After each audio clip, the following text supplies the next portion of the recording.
I'm really active in the Duolingo subreddit, like the actual community of Duolingo.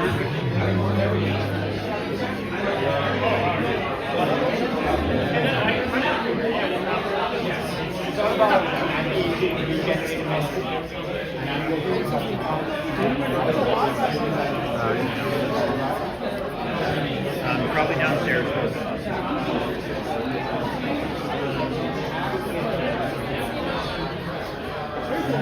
You said that was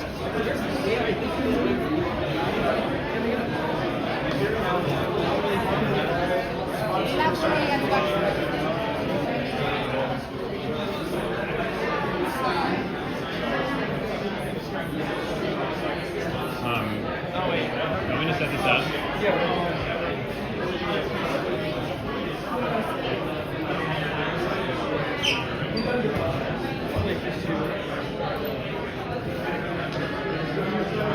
Yeah, just set it up.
Okay, come.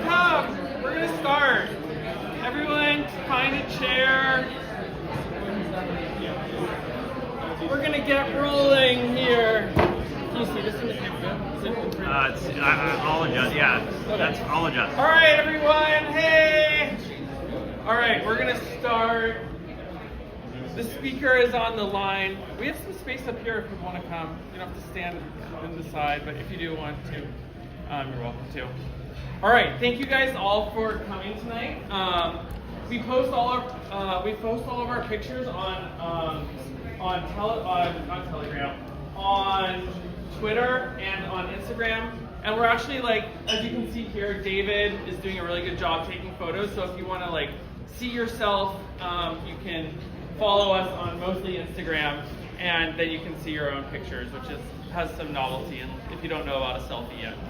And then, what else did I want to say? Oh, thank you to all the people that volunteered. So Yana, raise your hand if you volunteered. Kristen, everyone, raise it. Thank you, Conrad.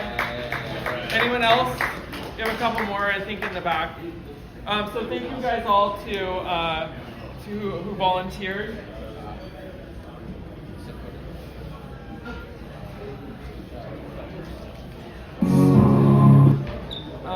Why does it not do the next thing? Okay, so we have DeSciNYC events, and we have lots and lots of people. We have a couple more events coming soon. So we have Sergey. Guys, if you're in the back, if you guys want to talk, guys, hey, in the MIT sweater, if you guys want to talk, you're welcome to. Just please go downstairs, and then our feelings will not be hurt, I promise. So if you want to listen to the science of dildos and be academic, upstairs. If you want to be degenerate and drink, downstairs. That was a joke, okay. And then we also have Steven, who's doing some really cool stuff with germline genome editing, which is going to be super, super interesting. So the events and days for those dates are going to be coming soon.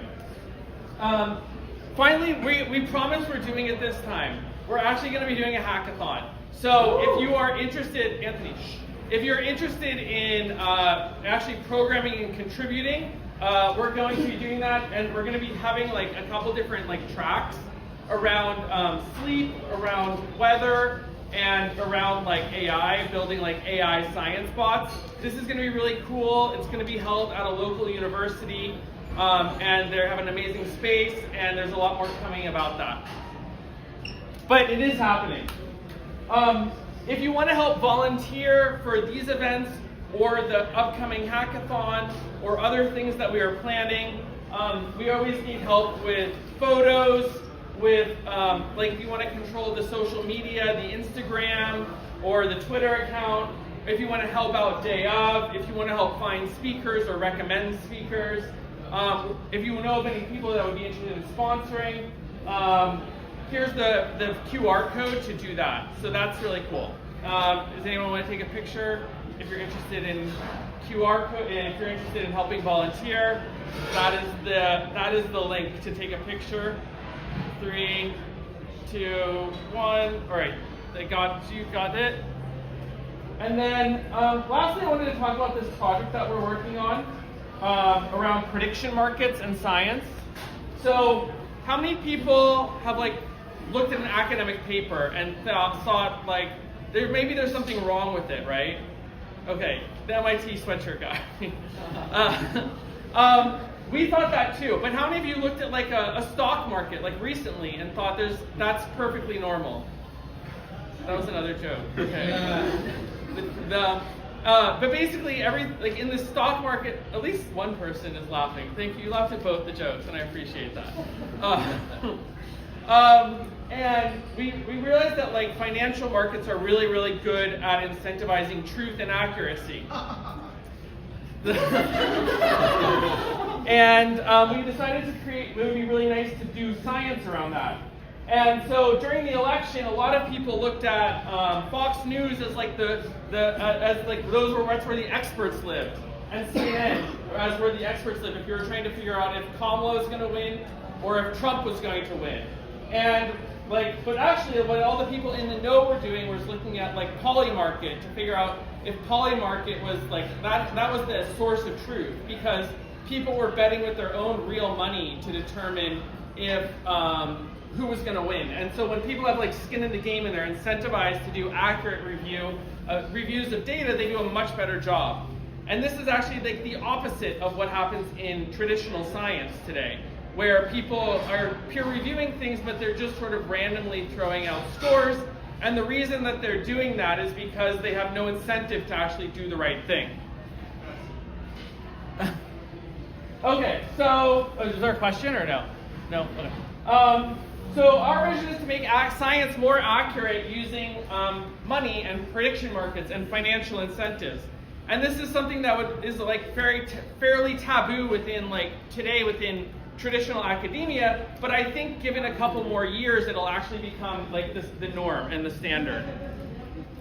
So we're using like sleep, we're doing prediction markets around like sleep data and real-time health tracking and blood work and DEXA scans, and people are able to bet on these different metrics to determine how well someone is going to sleep, how long they're going to live, what their blood work is going to be like. If you'd like to try out the app, we built it here, and it's on iOS right now, and we're open to feedback, very open. Or if you'd like to contribute in building the app, we're also hiring, particularly around like social and product design types of people. We have all the list of roles there. So if you're interested in trying the app out, left side. If you're interested in earning money, right side. Okay. Now, without further ado, we are going to welcome our speaker for the night, and this is Render. So he is an expert in. Are we recording? Okay, good.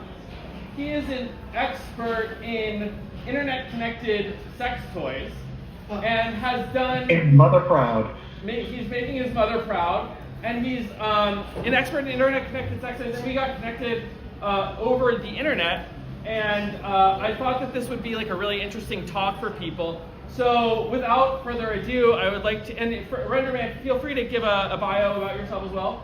But without further ado, let's welcome RenderMan. Take the laptop around so I can actually see the crowd. Oh yes, of course.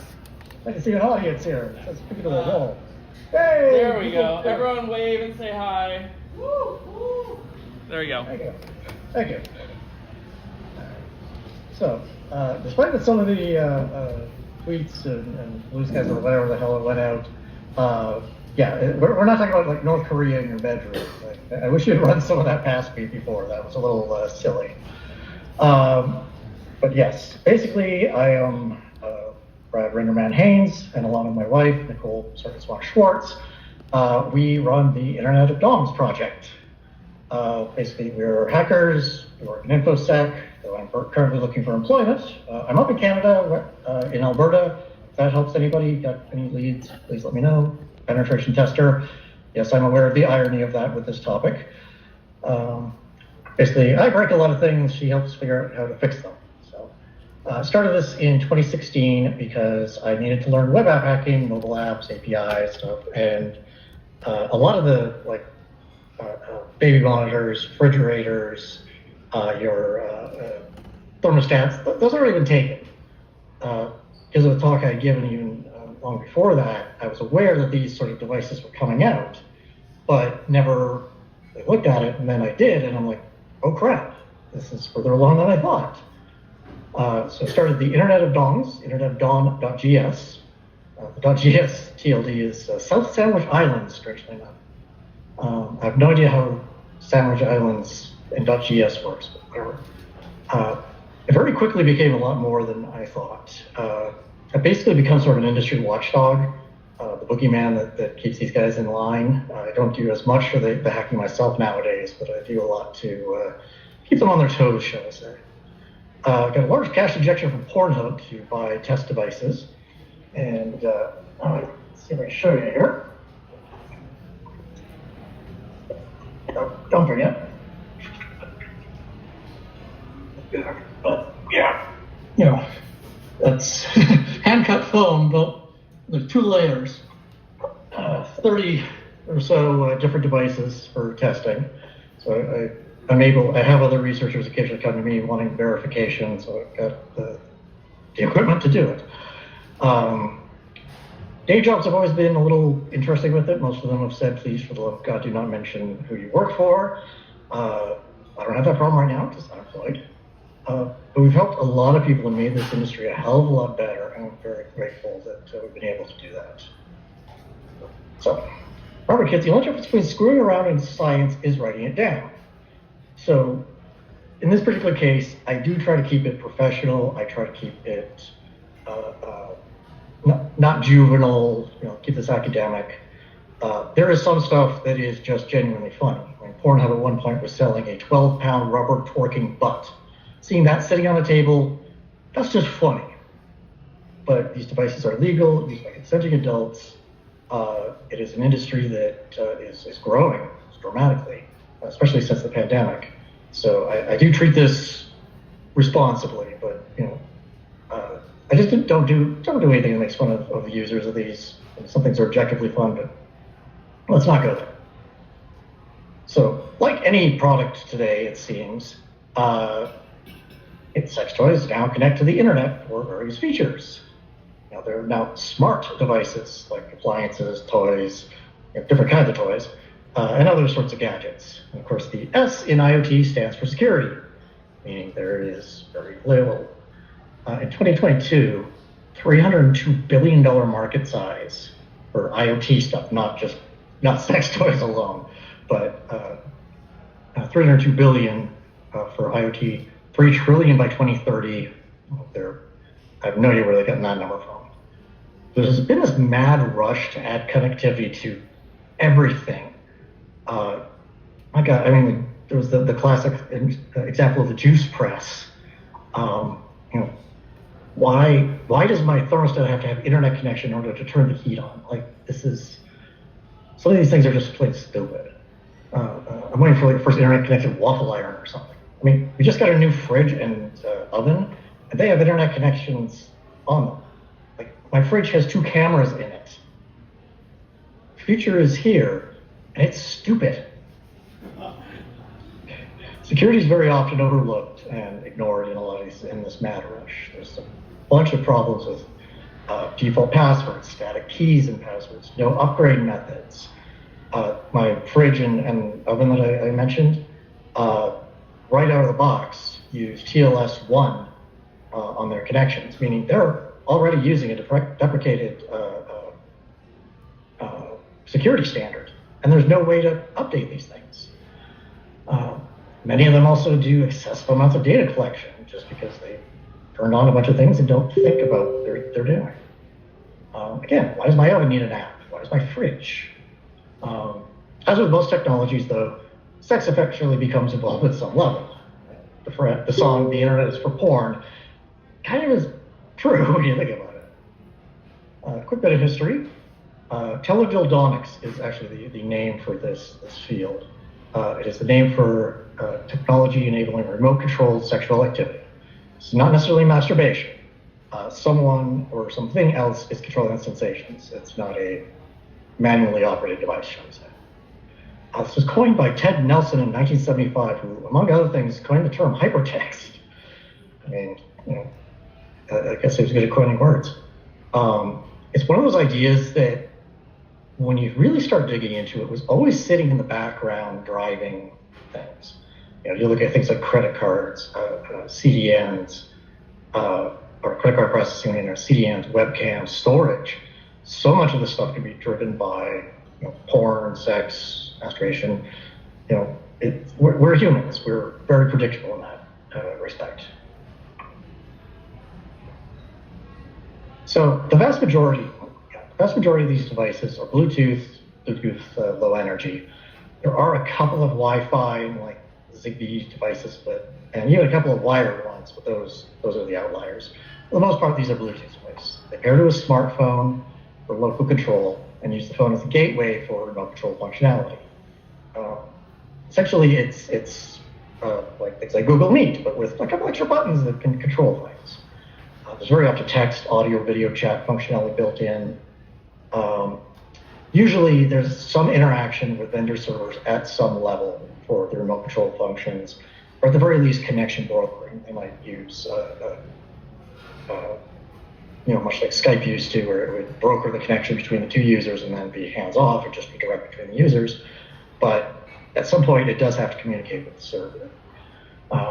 Often there's some basic data analytics sent for vendor diagnostics, usage, the kind of crap that we always click on and say, yes, we're okay with this, and never actually read the whole bloody thing.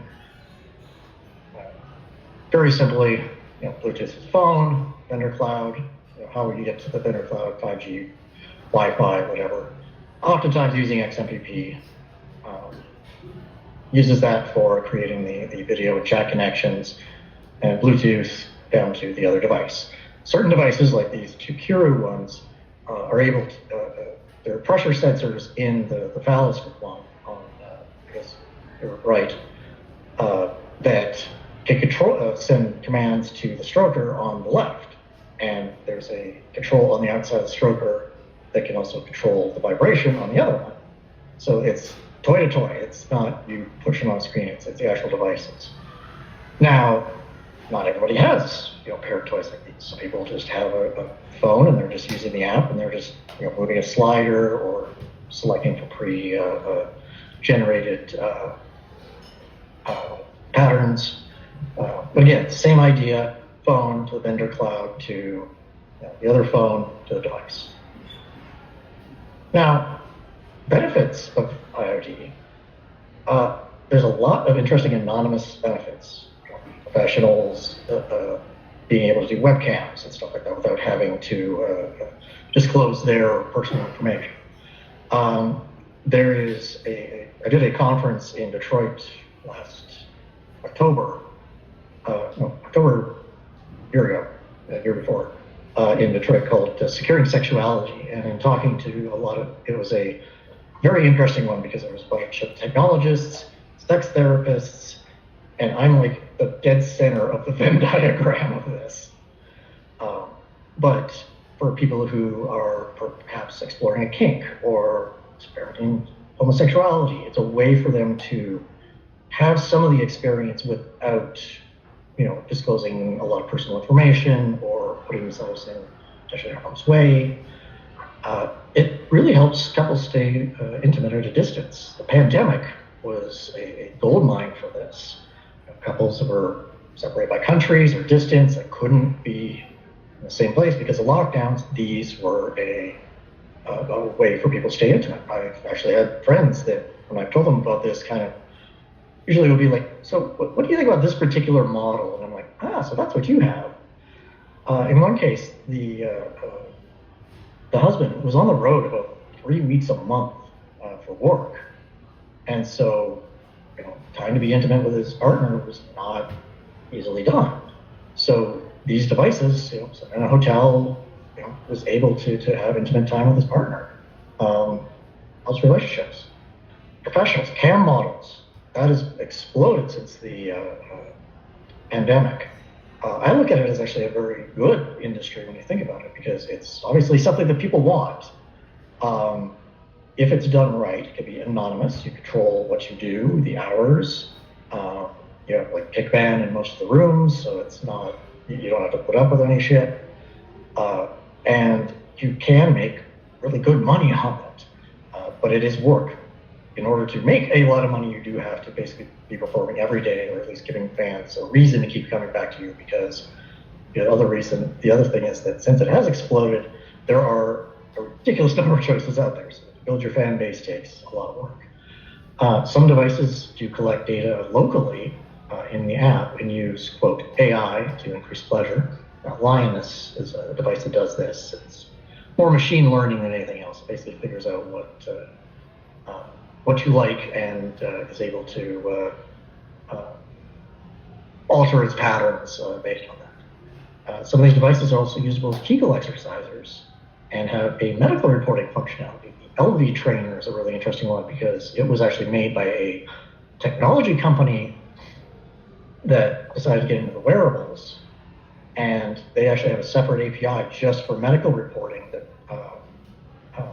so the device the female patient would use this for like incontinence or something, would use it to record their exercises, and the physician could then get a report that was, all there was just a patient number basically, and see the reports of how they've been keeping up on it, how forces are not. Really interesting use.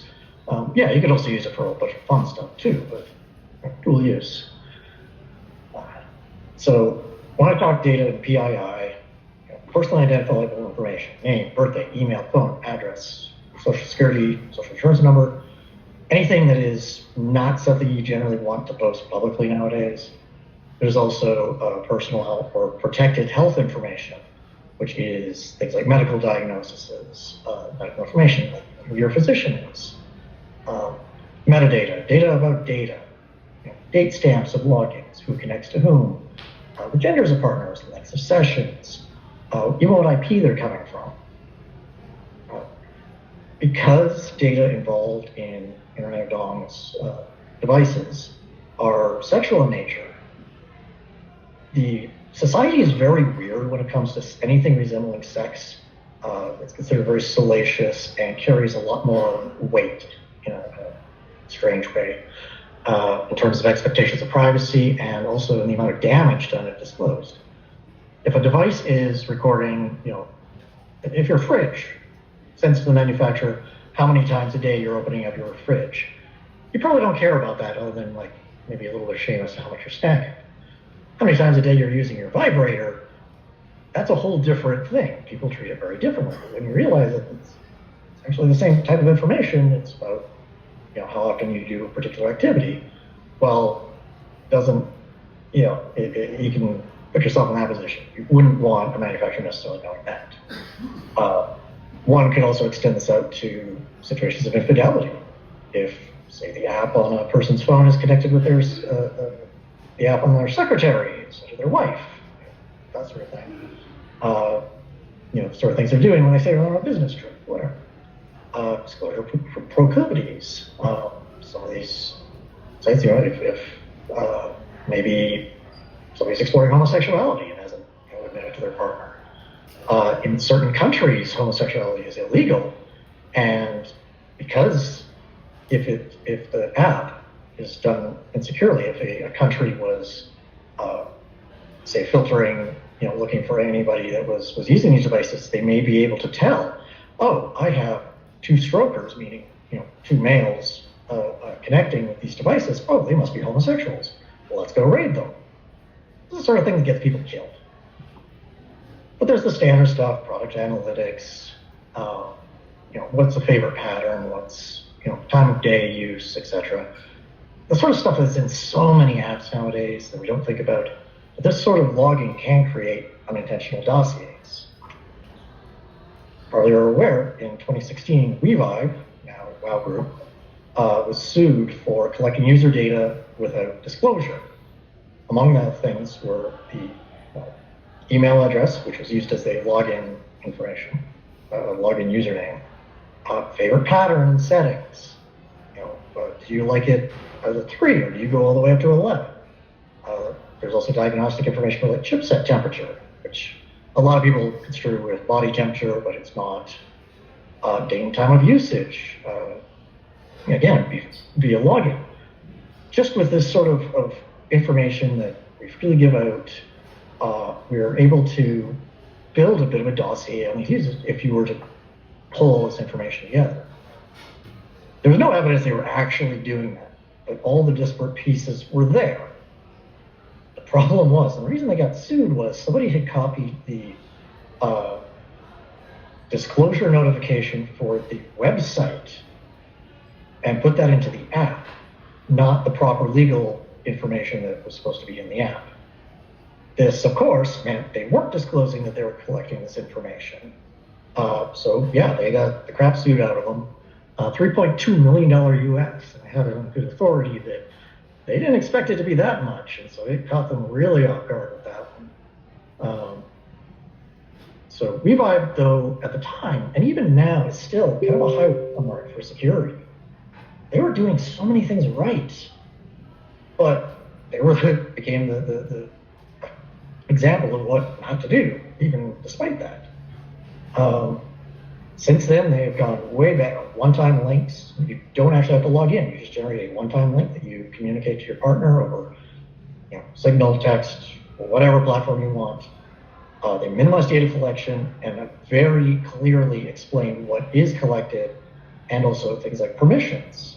What is collecting, how it's using it. They're very forward with this, which is good. Makes you feel better when you actually know rather than having to guess.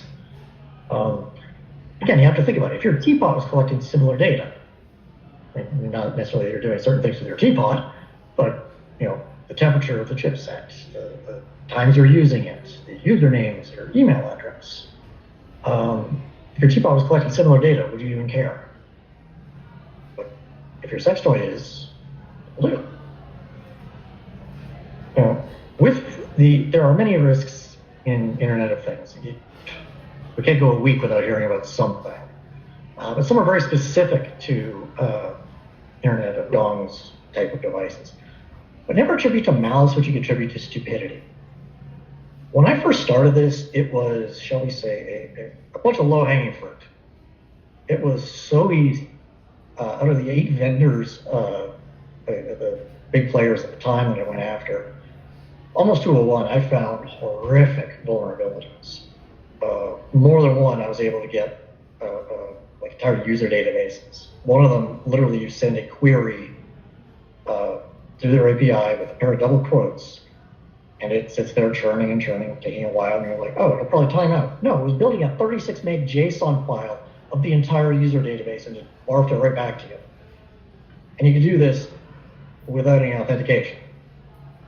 That's bad.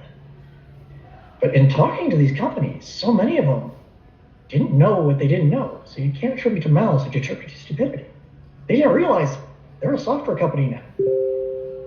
They had previously made a physical device. They had good, say, electrical engineers, material engineers, product designers, but then somebody got a chipset from, kit from Nordic or TI or whatever, put it in, built a quick app. Hey, now you're 100 milliseconds away from every jerk on the planet. You have to act like it. So many of them don't go to the conferences that I do, or that some of you might. And it's they genuinely didn't know. I came to them, and so many of them used the thoughts and prayers example or phrasing of, well, we care about the security and privacy of our customers. I'm like, yeah, great. You actually know how to do that. And almost to one, there's that light bulb moment where they're like, oh crap, I need to read a bunch and get our crap together. And more than one had to rebuild their entire API, their entire backend from the ground up because they built it so poorly. Sometimes there's actual ballast from outside attackers, password spray attacks. There could be stalkers that have some information that are able to leverage that, like just knowing a person's email. Maybe they could guess a password. There's X's that may have all sorts of information that could get into this and see who perhaps the app is partnered with. Again, nation states looking for lascivious or illegal activity, whatever. Because sex is involved, it's considered scandalous and far more damaging if disclosed accidentally or intentionally. There's even physical danger. There's a product, QIUI, a Chinese company made, the cellmate lock-in, basically a male chastity cage. In order to unlock this, you needed to use the app. And in order to do that, it had to contact the manufacturer's server to get a key to then send to the device over Bluetooth to unlock it. So if you were in an area where you didn't have connectivity, or say you got locked out of your account, you couldn't unlock this thing. And if something was swelling that shouldn't be, or there's other problems, there was no way to get out of this thing without bolt cutters in a very sensitive location. And their API was so horrible, it would barf out plain text passwords. So within minutes of us disclosing that there was even an issue, after 6 months of bugging to fix this thing, we literally had the first ransomware associated with a sex toy. So they basically had a Perl script, Python script that went through, grabbed all the passwords for all the accounts, changed the passwords, sent an email to the registered user's email demanding Bitcoin in order to get back into the account and potentially unlock the device. So they needed Bitcoin to unlock your junk. Again, we live in the future and it's stupid. There's other potential, like depending on how it's designed. If you're able to send direct commands where your software, they're limiting it to say a 5 on the scale that the motor is potentially capable of. You send a direct command to the chipset that says, no, go all the way to 11, as Samsung showed a number of years ago. Lithium-ion batteries catching fire because they overheated is a bad thing, and you can imagine what the result would be in a very sensitive location. Now, there's a lot of theoretical versus probable risks, local and remote. There's risks that are specific to professional users versus the average consumer. There's different risks for different group and user scenarios. When I say a local compromise, that's hijacking or taking control over the Bluetooth connection. Something that I don't generally worry about, because if somebody is connecting to your sex toy over Bluetooth, at best, on a bench, they're 30 feet away, give or take, meaning they're outside your window, you've got a much bigger problem, call the police. The only time I've ever heard of it actually being an issue is somebody in a duplex where there was a shared wall between the bedrooms. And they could tell when the neighbor was using the device by seeing it on Bluetooth. And at that point, even if you took it over, they probably couldn't tell the difference. So really, is that a problem? Yeah, not the biggest threat. Remote account compromise is the one that scares me. Password guessing, password reuse, there's all sorts of lists and disclosures and breaches that happen. password stuffing, attacks on these things.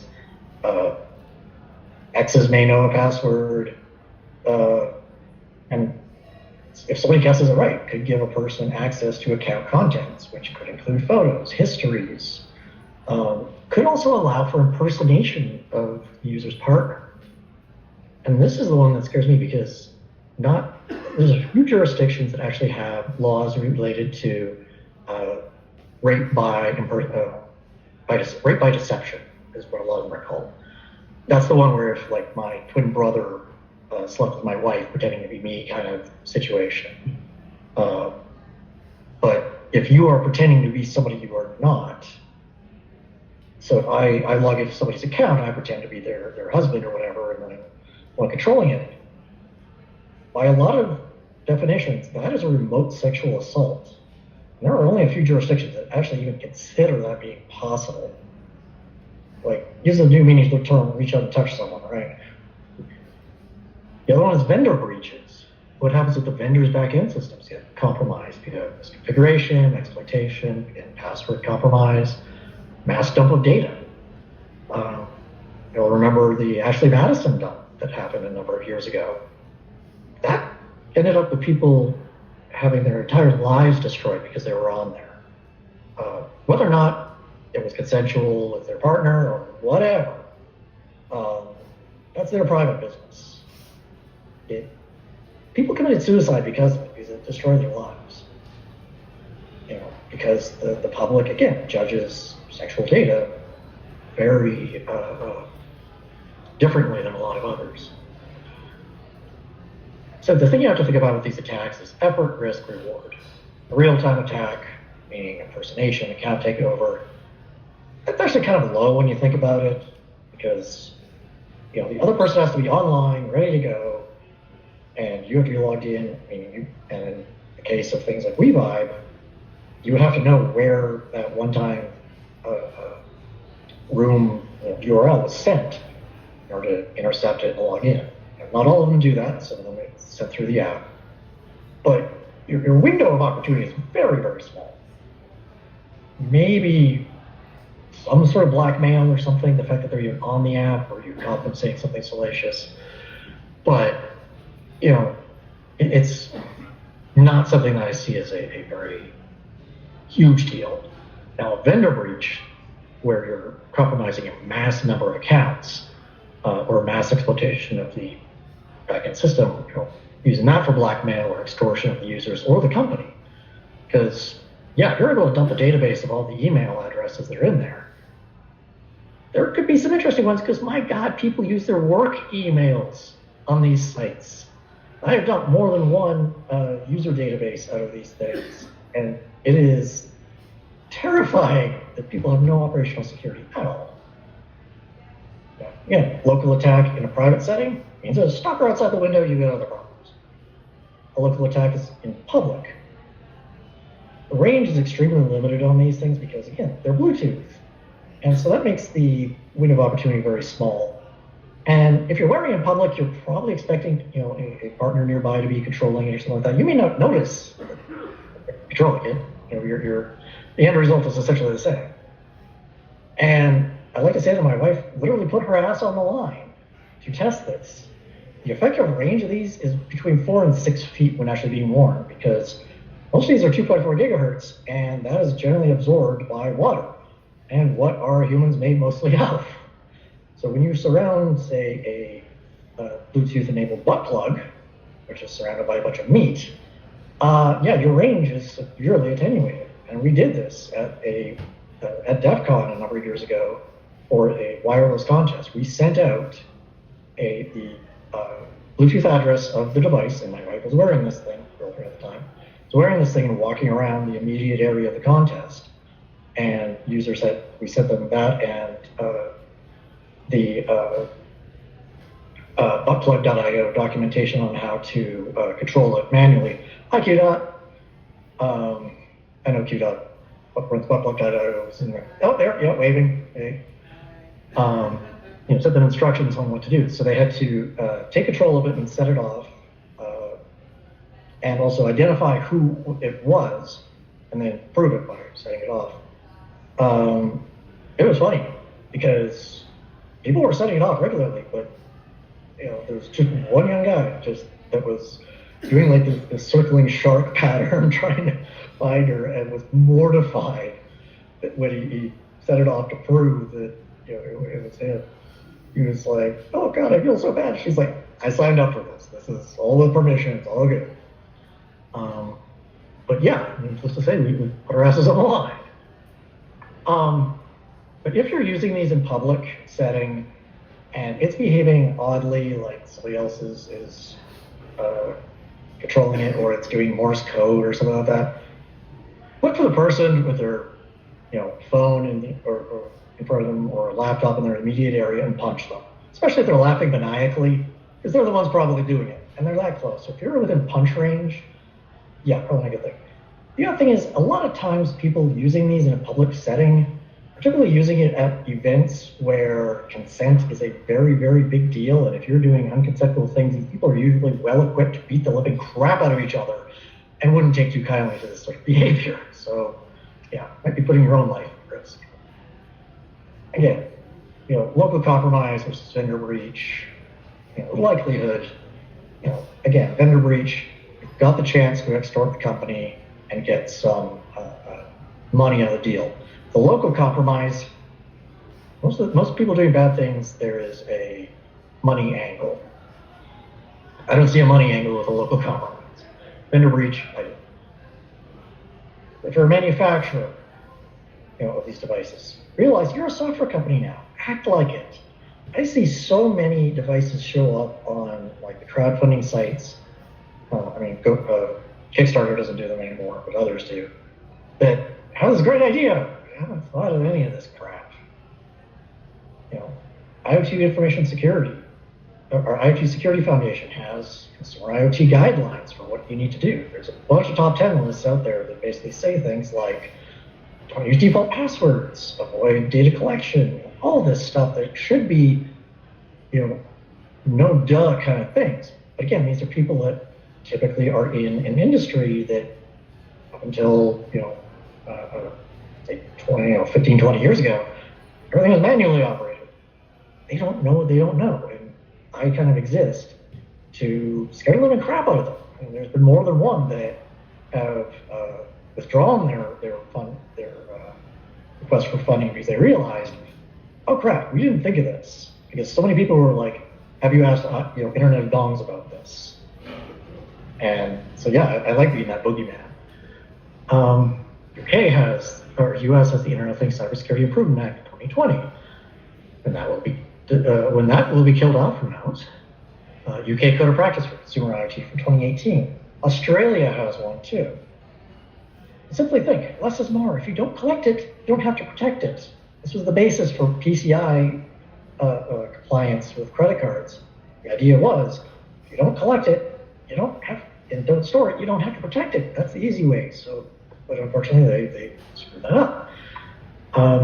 Persistent user accounts versus one-time links that you share with a partner. Yeah, persistent user account may be a little easier, but the security level of a one-time link with a partner is so much better because then you don't have to give email addresses. You don't have to log in. You're not storing it. You don't have that persistence. It's one-time use, generation time. We buy it. It costs them a lot of money. They learn and improve. So stop trying to reinvent the wheel. So many of the problems we've seen in these devices are like basic authentication and authorizations, OWASP top 10 crap that just 20 friggin' years ago, maybe 25 even. But they don't know what they don't know. So it's been sad, really, in a lot of ways. But, you got to beat them over the head sometimes with this stuff. If you're a buyer of these things, look at the manufacturer's websites and their privacy policies. You can usually tell from those, have they actually thought this through, or is it all just a copy-paste, boilerplate one? Can you determine who they are, like who made these things? If you can't, meaning you can't find their privacy policies, run. All right. check their FAQs. Can you delete an account if it requires you to create one? And you can request your account be deleted. Pardon me. Do they have a security page?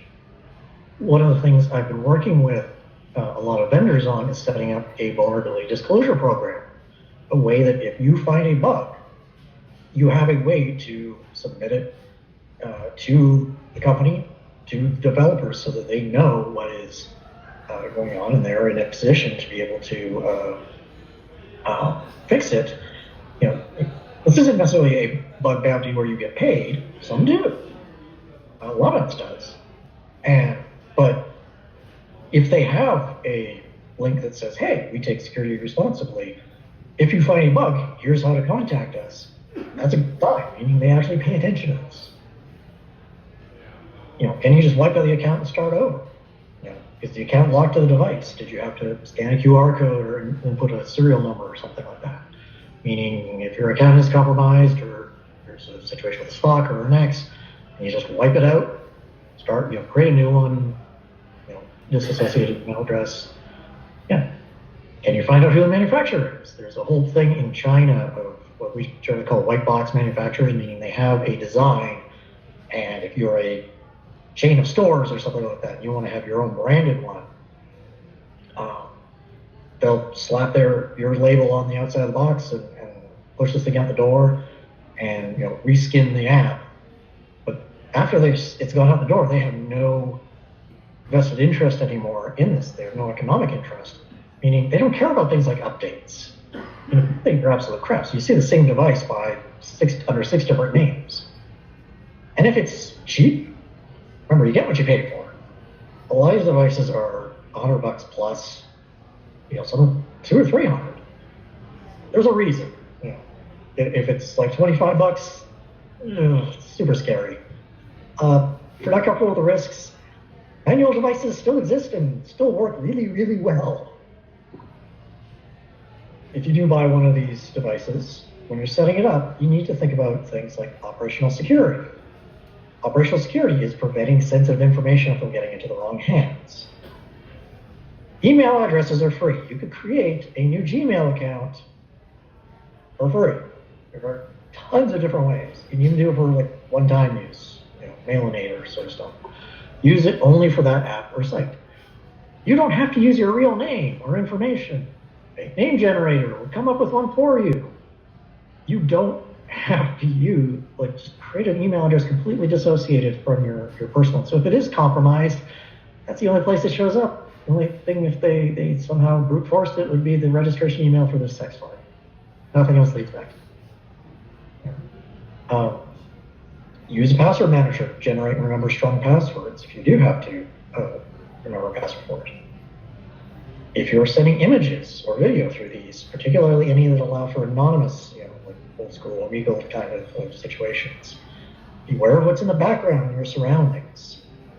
It is astonishing what, you know, on Twitter, X, whatever you want to call it now, there are people that will post like a picture of them, you know, the table at a restaurant and say, "Where am I?"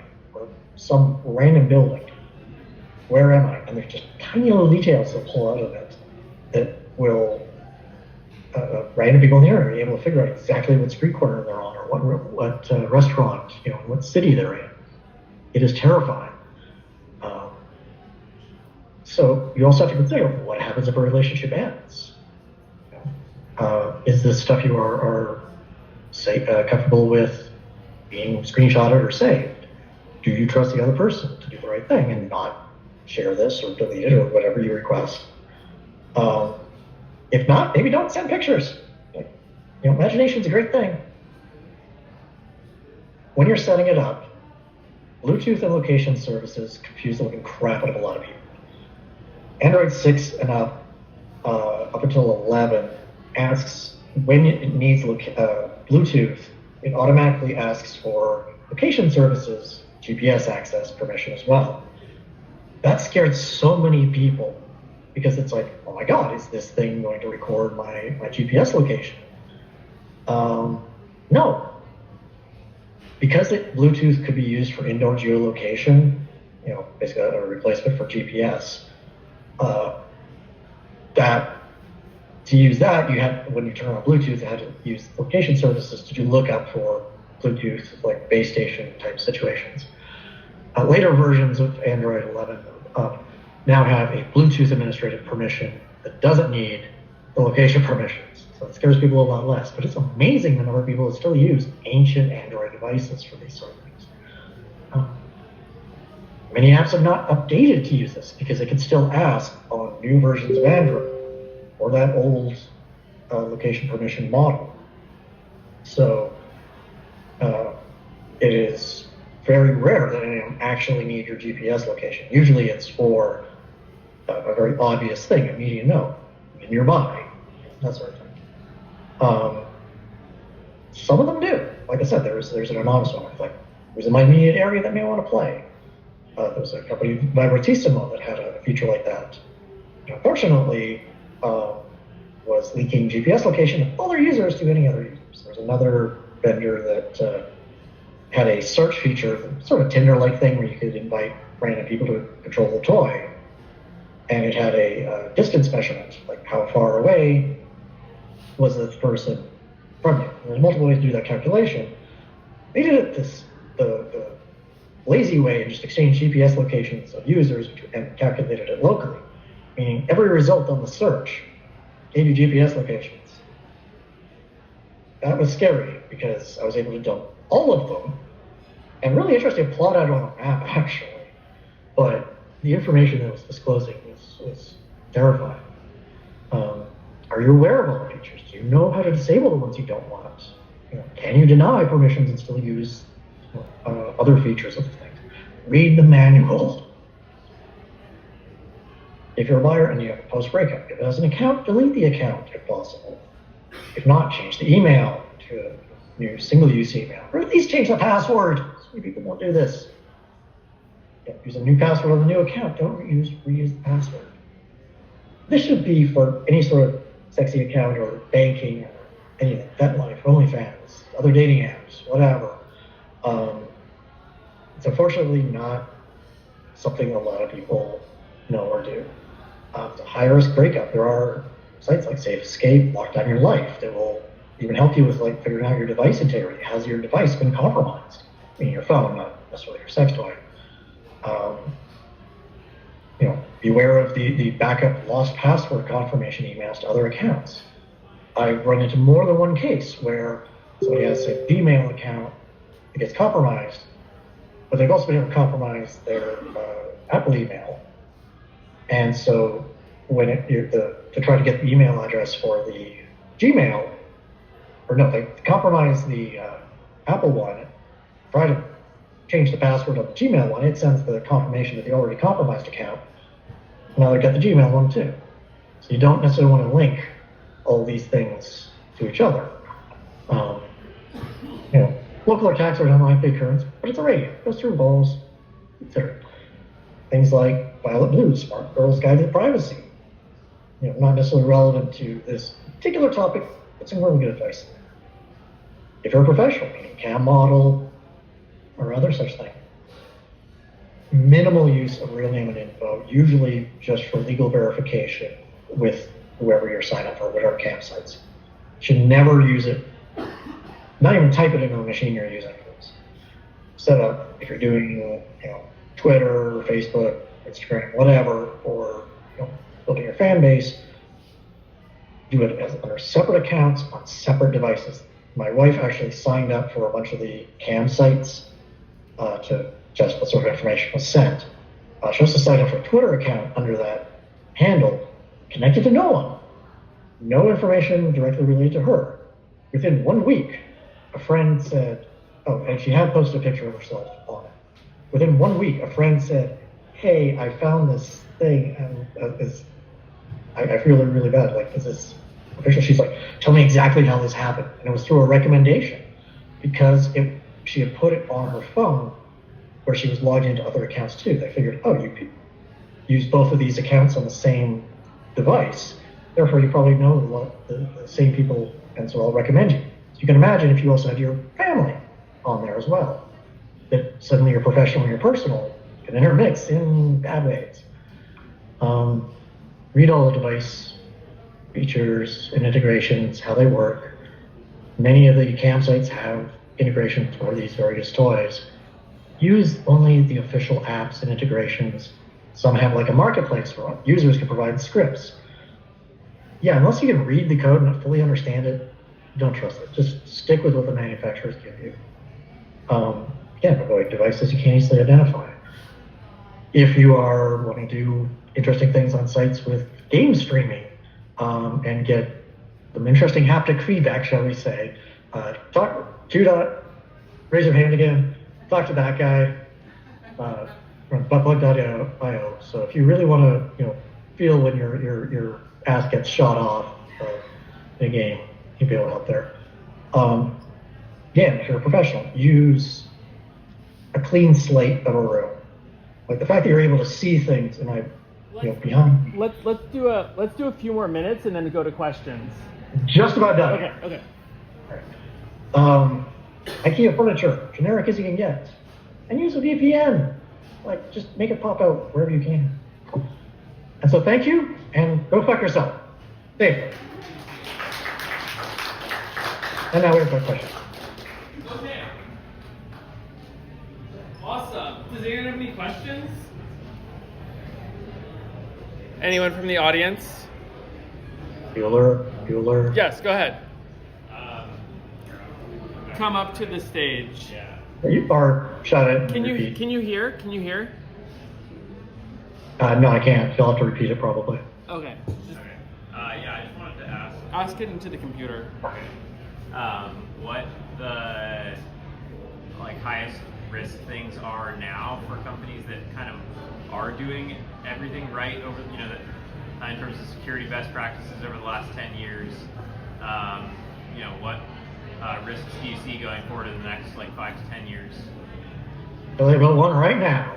Not going to disclose the company or any specific details, but some other researchers found these and reached out to me to help them verify and to reach out to the company. And they had basically found a way that you could generate the user's token. And so from that, if you know the username, you generate the token and retrieve the user's email address, which is again PII, something that was not publicly disclosed. Once you have one vulnerability allowed you to query their XMPP server for a username in order to respond, including the email address. If you have the email address, it would allow you to generate the user's login token. So you could then, inject just to replace like Burp Suite or something, and it would suddenly allow you to log in. They found administrators for this company on a bunch of their websites because they used a integrated authentication system. And so they were able to log in and now view all sorts of information that should probably not be public because they were an administrator. And they're having all sorts of fun reporting this right now. But like I said, this company was doing a lot of things right, but it was a very complicated thing that, frankly, a lot of these companies need, excuse the term, need to get penetration tested. They need people to sit down and poke at these things and see, can I string A, B, C, D? Because once you get the OWASP top 10 out of the way, okay, now it's a little more esoteric. Can I stitch this little piece of information with this other piece over here and make something really bad? So it's still things like stored cookies, how are you generating tokens, are you sufficiently random? And also things that you updated your friggin' servers. A number of times I've seen servers that just get forgotten. Oh, there's a really funny one where the company made a big deal on their website. They were doing a lot of things right. They were doing the one-time use room URL thing, and I thought this through. Their legal department, went over it, and they made a big deal saying, "Oh yeah, and our server is located in the EU, meaning we're subject to GDPR, meaning we're got high standards for privacy." I'm like, okay, cool. And why is your server saying it's in Shenzhen, China? Yeah. they forgot to migrate the server to the data center in the EU. And so they're like, oh crap. And to their credit, they actually pulled the information about the whole GDPR and EU thing off their website until they got the server actually migrated. So they weren't, they reacted very quickly and realized the mistake. But yeah, it's little screw ups like that excuse the phrase, catch them with their pants down. Okay, you see another hand there. Yeah, go ahead. Come up so we can hear you. Otherwise, we can't hear you. What are the 3 top safest IoT sex toys? What are the top 3 IoT sex toys That are safe. that are safe? Sorry. Safe, I would say WeVibe, Levance devices, and any of the Kiru devices. KIRROO.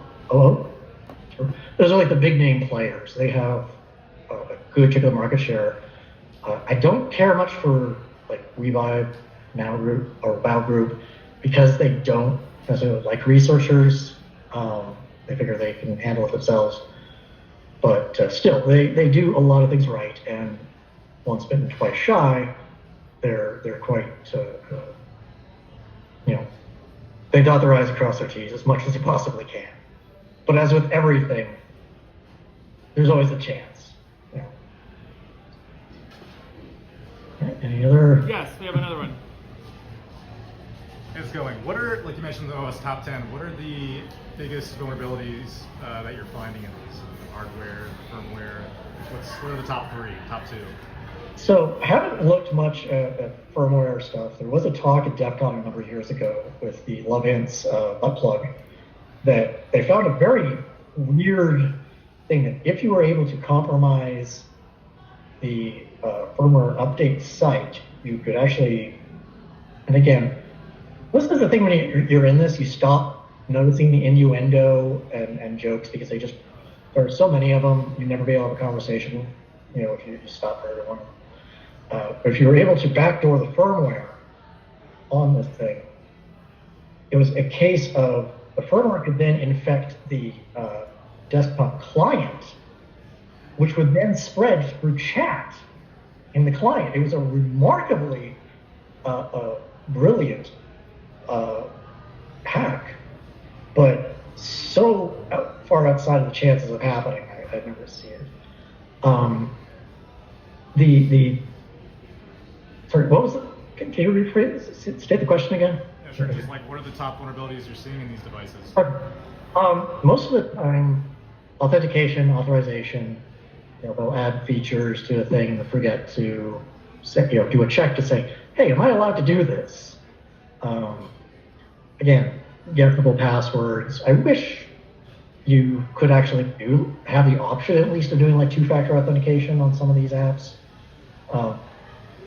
Most people probably wouldn't use it, but it'd be nice. Are they doing things like rate limiting to prevent password stuffing? So it's the bar has been raised significantly. Again, because it's not an area where it's really easy to make money off of it. There's not a huge number of attacks. But I'm waiting for the day when, evidence from a hack of even the username or the user emails of these things is used in like a divorce case or something to prove infidelity. Like it's data that could be salacious, and depending on the sites, because a lot of these devices could be used on many different sites. Some of them, let's say the themes of them are a little more risque than others. And so any association with that site could be very problematic. Do you believe Magnus Carlsen used the butt plug to cheat? Oh God. So I did a write-up on the site about that. And basically made the point that in order to do that, so many things would have to line up. It has been done on YouTube, but in very controlled conditions. If you've ever seen like some of those chess championships, there's like a whole like press pen around them. And so somebody would have to be nearby in the audience doing that, getting the moves in real time figuring out what the camera move was, sending the command through that, and nobody would notice this, like, because they also delay the video streams by several minutes. There wouldn't have been a way to do it remotely, over the internet either. It just made for really good clickbait, and it's that whole story has been one of those like hitting desk things. It's just so stupid when you actually think about it. But there's a nugget that it could be possible, and it's clickbait headlines. That's what it is. And just to be clear, it was not Magnus whose accusation was. Who would have no reason to cheat whatsoever. Who's the greatest chess player in the world? It was Hans Niemann. Sorry, you're correct. Yes. Yeah. Sorry. So, Yeah. question here: what would you consider to be right now the hottest new protocol or innovation in the space that's really exciting? New protocols, innovation. Where's the spirit? Probably. So,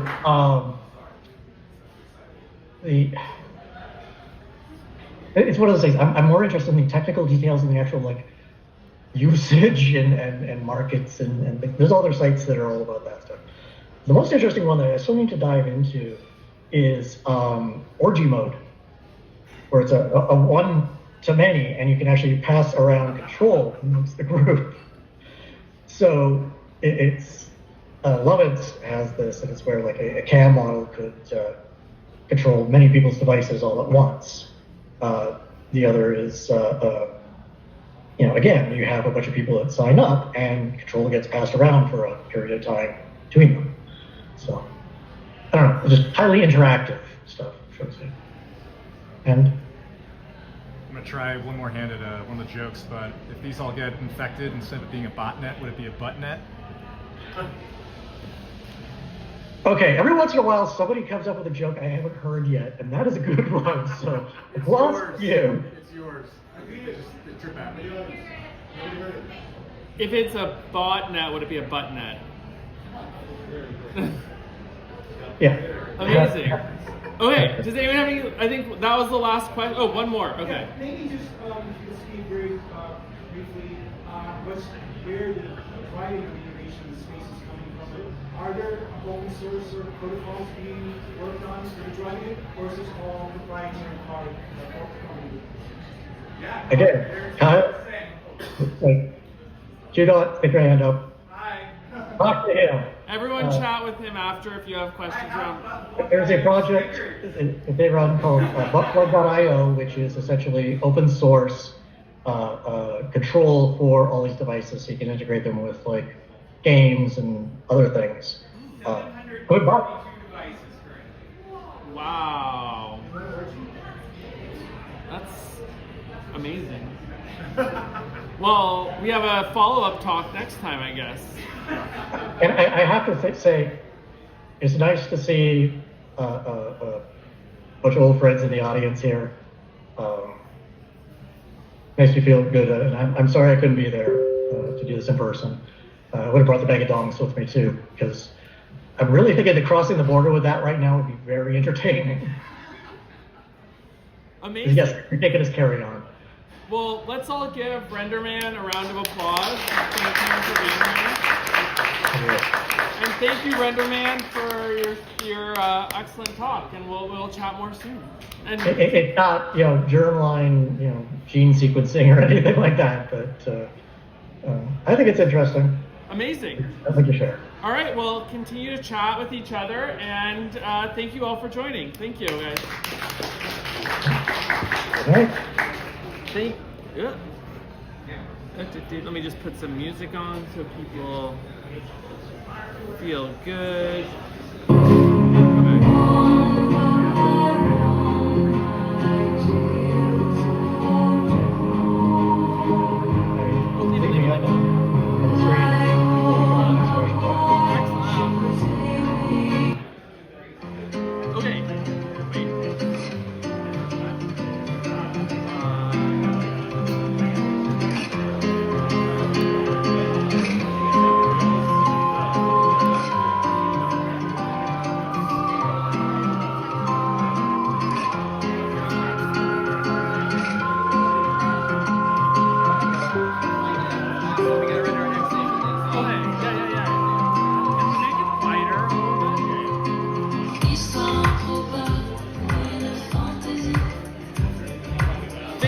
Slenderman. I appreciate it. That was amazing. Thank you so much. And I'll send you a message later. I got like 15 minutes. What was it? I got 15 minutes if you want to put out questions. I think people are sort of wrapping up, but I'll send you a message in a second. Thank you so much.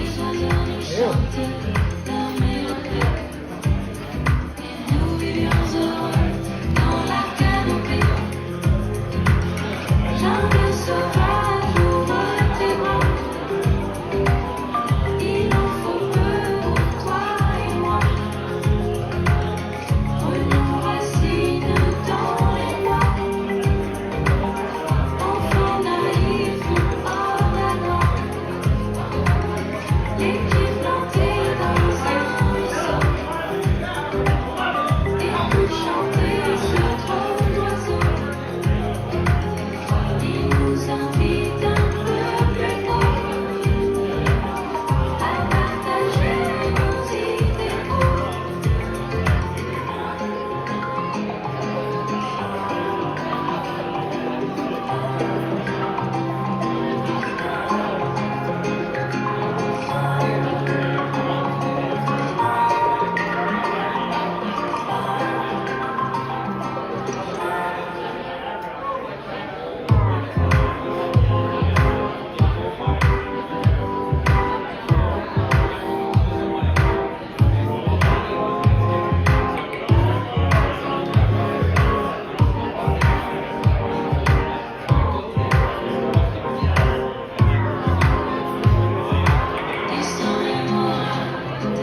Nous something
Yeah. So now I'm like, alright. Oh no, not like. It's okay. Yeah,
I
la lumière à travers les lilas. Oui, je sais, oui, Paris, c'est froid, c'est chagrin. L'hiver, par ici, on n'en voit pas la fin. Si tu suivais le soleil, juste pour changer de peau, il caresserait ton sommeil, te ferait le pays chaud. Pour toi, l'or et le vermeil coulerait dans les ruisseaux. Comme tes yeux dans le ciel, te ferait le monde beau, le monde beau. Changer de peau. Si tu laissais le vent emporter tes tourments en chemin, que renaisse le feu qui brûlait dans tes yeux un matin. Oui, je sais, oui, oui, Paris, oui, c'est froid, c'est le chagrin. L'hiver, le printemps, c'est toujours pas demain. Si tu suivais le soleil juste pour changer de peau, il caresserait ton sommeil, te ferait le pays chaud. Pour toi, l'or et le vermeil coulerait dans les ruisseaux. Comme tes yeux dans le ciel, te ferait le monde beau, le monde beau. Changer de peau, le monde beau. Changer de peau.